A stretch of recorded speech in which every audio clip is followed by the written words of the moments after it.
வணக்கம். மாநில செய்திகள் வாசிப்பவர் வடிவழகி கபிலன்.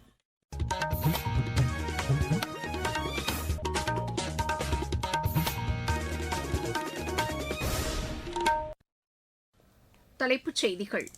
தமிழகத்தில் புதிய அரசு அமைப்பதற்கு தவேகாவிற்கு பெரும்பான்மை இல்லை என்று ஆளுநர் திரு ராஜேந்திர விஸ்வநாத் அர்லேக்கர் தெரிவித்துள்ளார். பிரதமர் திரு நரேந்திர மோடி தலைமையிலான அரசு தீவிரவாதத்துக்கு எதிரான உறுதியான நடவடிக்கையை எடுத்து வருவதாக வெளியுறவுத்துறை அமைச்சர் டாக்டர் ஜெய்சங்கர் கூறியுள்ளார். தமிழகம், மேற்குவங்கம், கேரளம், அஸ்ஸாம் மற்றும் புதுச்சேரி சட்டப்பேரவை தேர்தலுக்கான நடத்தை நெறிமுறைகள் முடிவுக்கு வந்துள்ளதாக தேர்தல் ஆணையம் அறிவித்துள்ளது. தமிழகத்தில் அடுத்த 8 நாட்களுக்கு பரவலாக கனமழைக்கு வாய்ப்புள்ளதாக வானிலை ஆய்வு மையம் தெரிவித்துள்ளது. தாய்லாந்து சர்வதேச டென்னிஸ் போட்டியில் இந்தியாவின் பிரஜ்வால் தேவ் காலிறுதிக்கு முன்னேறியுள்ளார். இனி விரிவான செய்திகள். தமிழகத்தில் புதிய அரசு அமைப்பதற்கு தவேகாவிற்கு பெரும்பான்மை இல்லை என்று ஆளுநர் திரு ராஜேந்திர விஸ்வநாத் அர்லேக்கர் தெரிவித்துள்ளார். இதுகுறித்து மக்கள் மாளிகை வெளியிட்டுள்ள செய்திக்குறிப்பில் தவேகா தலைவர் திரு விஜய்க்கு ஆளுநர் அழைப்பு விடுத்ததாகவும் அந்த சந்திப்பின்போது புதிய அரசு அமைவதற்கான பெரும்பான்மை ஆதரவு தவேகாவிற்கு இல்லை என்று விளக்கம் அளிக்கப்பட்டதாகவும் தெரிவிக்கப்பட்டுள்ளது.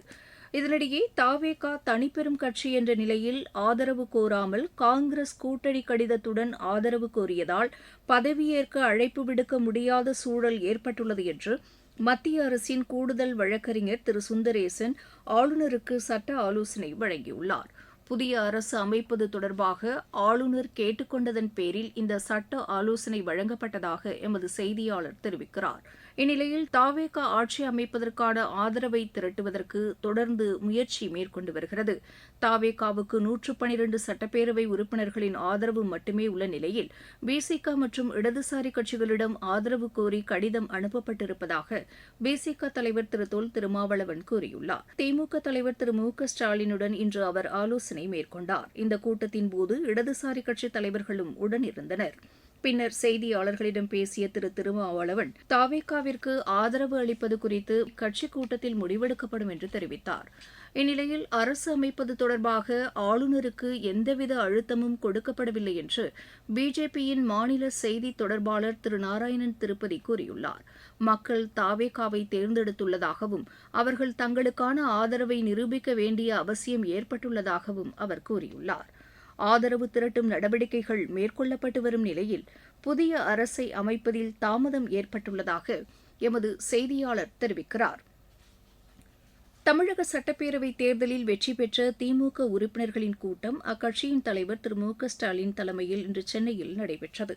பாகிஸ்தானின் எல்லை தாண்டிய தீவிரவாதத்திற்கு முற்றுப்புள்ளி வைக்கும் வகையில் ஆபரேஷன் சிந்தூர் ராணுவ நடவடிக்கை அமைந்ததாக வெளியுறவுத்துறை அமைச்சர் டாக்டர் ஜெய்சங்கர் தெரிவித்துள்ளார். ஓராண்டுக்கு முன்னர் பஹல்காமில் சுற்றுலாப் பயணிகள் மீது நடத்தப்பட்ட தீவிரவாத தாக்குதலுக்கு பதிலடி கொடுக்கும் வகையில் இந்தியா மேற்கொண்ட ஆபரேஷன் சிந்தூர் ராணுவ நடவடிக்கையின் முதலாம் ஆண்டு நிறைவு நாள் இன்று கொண்டாடப்படுவதையொட்டி திரு ஜெய்சங்கர் விடுத்துள்ள சமூக வலைதள பதிவில் தீவிரவாதிகளின் நடவடிக்கைகளுக்கு திட்டமிட்ட செயல்பாடுகள் மூலம் தக்க பதிலடி கொடுக்கப்பட்டதாகவும் நாட்டின் அமைதியை குலைக்க மேற்கொள்ளப்பட்ட முயற்சி முறியடிக்கப்பட்டதாகவும் தெரிவித்துள்ளார்.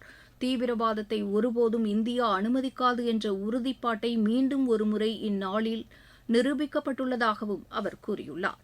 பிரதமர் திரு நரேந்திர மோடி தலைமையிலான அரசு தீவிரவாதத்திற்கு எதிராக உறுதியான நடவடிக்கை மேற்கொண்டு வருவதாகவும் திரு ஜெய்சங்கர் கூறியுள்ளார். தகவல் ஒலிபரப்புத்துறை இணையமைச்சர் டாக்டர் எல் முருகன் வெளியிட்டுள்ள செய்தியில் ஓராண்டுக்கு முன்பு ஆபரேஷன் சிந்தூர் நடவடிக்கையின்போது இந்திய படைகள் தங்கள் வீரத்தை வெளிப்படுத்தி நம் மீது தாக்குதல் நடத்தியவர்களுக்கு கடுமையான பதிலடி கொடுத்ததாக கூறியுள்ளார். தமிழகம், மேற்குவங்கம், கேரளம், அஸ்ஸாம் மற்றும் புதுச்சேரி சட்டப்பேரவை தேர்தலுக்கான நடத்தை நெறிமுறைகள் முடிவுக்கு வந்துள்ளதாக தேர்தல் ஆணையம் அறிவித்துள்ளது. இது தொடர்பாக மத்திய அமைச்சரவை செயலர், மாநில தலைமைச் செயலாளர்கள் மற்றும் மாநில தலைமை தேர்தல் அதிகாரிகளுக்கு எழுதியுள்ள கடிதத்தில் தேர்தல் முடிவுகள் அறிவிக்கப்பட்டுள்ள நிலையில் நடத்தை நெறிமுறைகள் முடிவுக்கு வந்துள்ளதாக தெரிவித்துள்ளது. மேற்குவங்க மாநிலத்தில் ஃபால்டா சட்டப்பேரவை தொகுதிக்கு மறு வாக்குப்பதிவு நடத்துவதற்கு உத்தரவிடப்பட்டுள்ளதால் அந்த தொகுதியில் மட்டும் நடத்தை நெறிமுறைகள் தொடரும் என்றும் தெரிவிக்கப்பட்டுள்ளது. இந்த தொகுதிக்கான மறு வாக்குப்பதிவு இம்மாதம் 21ஆம் தேதி நடத்தப்பட்டு 24ஆம் தேதி வாக்குகள் எண்ணப்பட உள்ளன.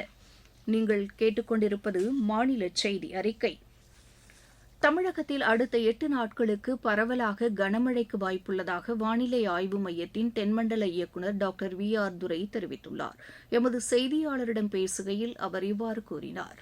தற்போது சுமார் 1 கிலோமீட்டர் உயரத்தில் தென்கிழக்கு அரபிக்கடல் மற்றும் அதனை ஒட்டிய லட்சத்தீவு பகுதிகளிலிருந்து தென்மேற்கு மத்திய பிரதேசம் வரை உள் கர்நாடகா மற்றும் மகாராஷ்டிரா வழியாக ஒரு வளிமண்டல காற்றழுத்த தாழ்வு பாதை நிலவுகிறது. இதன் காரணமாக இன்று நீலகிரி, கோயம்புத்தூர், ஈரோடு, திருப்பூர், திருச்சிராப்பள்ளி, நாமக்கல், கரூர், திண்டுக்கல், மதுரை, தேனி, தென்காசி, விருதுநகர், திருநெல்வேலி மற்றும் கன்னியாகுமரி மாவட்டங்களில் ஓரிரு இடங்களில் இடி மின்னல் மற்றும் பலத்த காற்றுடன் கூடிய கனமழையும், மே 8ஆம் தேதி முதல் 14ஆம் தேதி வரை ராமநாதபுரம், திருநெல்வேலி, தென்காசி, தூத்துக்குடி, தேனி, கன்னியாகுமரி, சிவகங்கை, விருதுநகர், திண்டுக்கல், மதுரை, தஞ்சாவூர், திருவாரூர், நாகப்பட்டினம், மயிலாடுதுறை மற்றும் புதுக்கோட்டை மாவட்டங்களில் ஓரிரு இடங்களில் இடி மின்னல் மற்றும் பலத்த காற்றுடன் கூடிய கனமழையும் பெய்யக்கூடும். சென்னை மற்றும் அதன் புறநகர் பகுதிகளை பொறுத்தவரையில் அடுத்த 2 நாட்களுக்கு வானம் ஓரளவு மேகமூட்டத்துடன் காணப்படும். நகரின் ஓரிரு இடங்களில் இடிமின்னலுடன் கூடிய லேசானது முதல் மிதமான மழை பெய்ய வாய்ப்புள்ளது. அதிகபட்ச வெப்பநிலை 36 முதல் 37 டிகிரி செல்சியஸை ஒட்டியும், குறைந்தபட்ச வெப்பநிலை 28 டிகிரி செல்சியஸை ஒட்டியும் இருக்கக்கூடும்.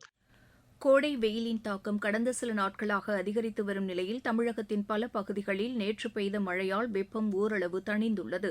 மதுரை மற்றும் புறநகர் பகுதிகளில் கடந்த 2 நாட்களாக இடிமின்னலுடன் பெய்த மழையால் சாலைகளில் தண்ணீர் தேங்கியதாகவும் இதனால் போக்குவரத்து பாதிக்கப்பட்டதாகவும் எமது செய்தியாளர் தெரிவிக்கிறார். கடந்த 2 தினங்களாக மதுரை நகர் மற்றும் புறநகர் பகுதிகளில் இடி மின்னலுடன் கூடிய பலத்த மழை பெய்து வருகிறது. இதனால் மக்கள் வெயிலின் தாக்கத்தில் இருந்து ஒருபுறம் தப்பித்தாலும் சாலைகளில் தேங்கிய மழை நீரினால் பாதசாரிகள் மற்றும் வாகன ஓட்டிகள் பெரும் சிரமத்திற்கு ஆளாயினர்.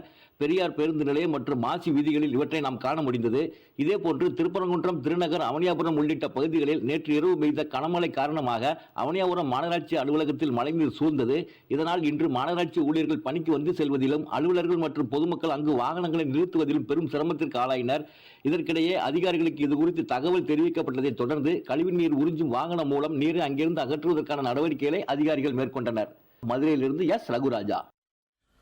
மேற்கு தொடர்ச்சி மலைப்பகுதியில் பெய்த மழை காரணமாக தென்காசி மாவட்டம் குற்றால அருவிகளில் நீர்வரத்து தொடங்கியது. இதனையடுத்து சுற்றுலாப் பயணிகள் அருவிகளில் குளித்து மகிழ்ந்ததாக எமது செய்தியாளர் தெரிவிக்கிறார்.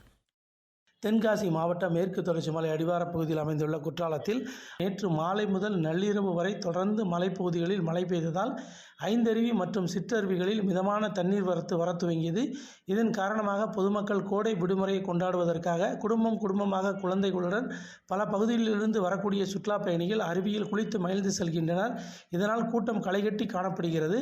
இருப்பினும் பிரதான அருவியான குற்றாலம் மெயின் அருவி, பழைய குற்றாலம் அருவிகளில் பராமரிப்பு பணிகள் நடைபெற்று வருவதால் அதை விரைந்து முடிக்கவும் சுற்றுலா பயணிகளும் உள்ளூர்வாசிகளும் எதிர்பார்த்துள்ளனர். தென்காசி மாவட்டத்திலிருந்து செந்தில். நாகை மாவட்டம் வேதாரண்யத்தில் பெய்த மழையால் உப்பு உற்பத்தி முழுமையாக பாதிக்கப்பட்டுள்ளதாக எமது செய்தியாளர் தெரிவிக்கிறார். நாகை மாவட்டம் வேதாரண்யம் அடுத்த அகஸ்தியம்பள்ளி, கடினவயல், கோடியக்காடு உள்ளிட்ட சுற்றுவட்டார பகுதிகளில் 9,000 ஏக்கரில் உப்பு உற்பத்தி நடைபெற்று வருகிறது. கடந்த 2 வார காலமாக வெயிலின் தாக்கம் அதிகமாக இருந்ததால் உப்பு உற்பத்தி முழுவீச்சில் நடைபெற்று வந்தது. இந்நிலையில் திடீரென்று பெய்த மழையின் காரணமாக உப்பள பாத்திகளில் மழைநீர் தேங்கி உப்பு உற்பத்தி முற்றிலுமாக பாதிப்படைந்துள்ளது. சேமித்து வைத்துள்ள உப்பை மழையில் இருந்து பாதுகாப்பாக வைப்பதற்காக தார்ப்பாய் கொண்டு மூடி வைத்துள்ளனர். மழையால் உப்பள தொழிலாளர்கள் வேலையிழந்துள்ளனர். மீண்டும் உப்பு உற்பத்தி செய்ய 1 வார காலம் ஆகும் என உப்பள தொழிலாளர்கள் தெரிவித்துள்ளனர். நாகையிலிருந்து செல்வன் ஜபராஜ். மாவட்டச் செய்திகள். காஞ்சிபுரம் மாவட்டம் ஸ்ரீபெரும்புதூர் ஸ்ரீ ஆதிகேசவ பெருமாள் கோவில் தேரோட்டத்தில் ஆயிரக்கணக்கான பக்தர்கள் கலந்து கொண்டு தேரை வடம் பிடித்து இழுத்தனர். மயிலாடுதுறை மாவட்டம் சீர்காழி அருகே உலக நன்மை வேண்டி சிறப்பு யாகம் நடைபெற்றது. விளையாட்டுச் செய்திகள். தாய்லாந்தில் நடைபெற்று வரும் சர்வதேச டென்னிஸ் போட்டியில் இந்தியாவின் பிரஜ்வால் தேவ் காலிறுதிக்கு முன்னேறியுள்ளார். ஆடவர் ஒற்றையர் பிரிவு காலிறுதிக்கு முந்தைய சுற்று ஆட்டத்தில் அவர் 3-6, 6-4, 7-6 என்ற செட் கணக்கில் இந்தியாவின் மணீஷ் சுரேஷ்குமாரை வென்றார். IPL கிரிக்கெட் போட்டியில் பெங்களூரு அணி இன்று லக்னோ அணியை எதிர்கொள்கிறது. லக்னோவில் இப்போட்டி இரவு மணி 7:30க்கு தொடங்குகிறது. தும்கூர் சர்வதேச டென்னிஸ் போட்டியின் மகளிர் ஒற்றையர் பிரிவில் இந்தியாவின் வைதேகி சௌத்ரி, சீல் தேசாய் ஆகியோர் காலிறுதிக்கு முன்னேறியுள்ளனர். மீண்டும் தலைப்புச் செய்திகள். தமிழகத்தில் புதிய அரசு அமைப்பதற்கு தாவேகாவிற்கு பெரும்பான்மை இல்லை என்று ஆளுநர் திரு ராஜேந்திர விஸ்வநாத் அர்லேக்கர் தெரிவித்துள்ளார். பிரதமர் திரு நரேந்திர மோடி தலைமையிலான அரசு தீவிரவாதத்துக்கு எதிரான உறுதியான நடவடிக்கையை எடுத்து வருவதாக வெளியுறவுத்துறை அமைச்சர் டாக்டர் ஜெய்சங்கர் கூறியுள்ளார். தமிழகம், மேற்கு வங்கம், கேரளம், அஸ்ஸாம் மற்றும் புதுச்சேரி சட்டப்பேரவைத் தேர்தலுக்கான நடத்தை நெறிமுறைகள் முடிவுக்கு வந்துள்ளதாக தேர்தல் ஆணையம் அறிவித்துள்ளது. தமிழகத்தில் அடுத்த 8 நாட்களுக்கு பரவலாக கனமழைக்கு வாய்ப்புள்ளதாக வானிலை ஆய்வு மையம் தெரிவித்துள்ளது. தாய்லாந்து சர்வதேச டென்னிஸ் போட்டியில் இந்தியாவின் பிரஜ்வால் தேவ் காலிறுதிக்கு முன்னேறியுள்ளார். இத்துடன் இந்த செய்தி அறிக்கை நிறைவு பெற்றது.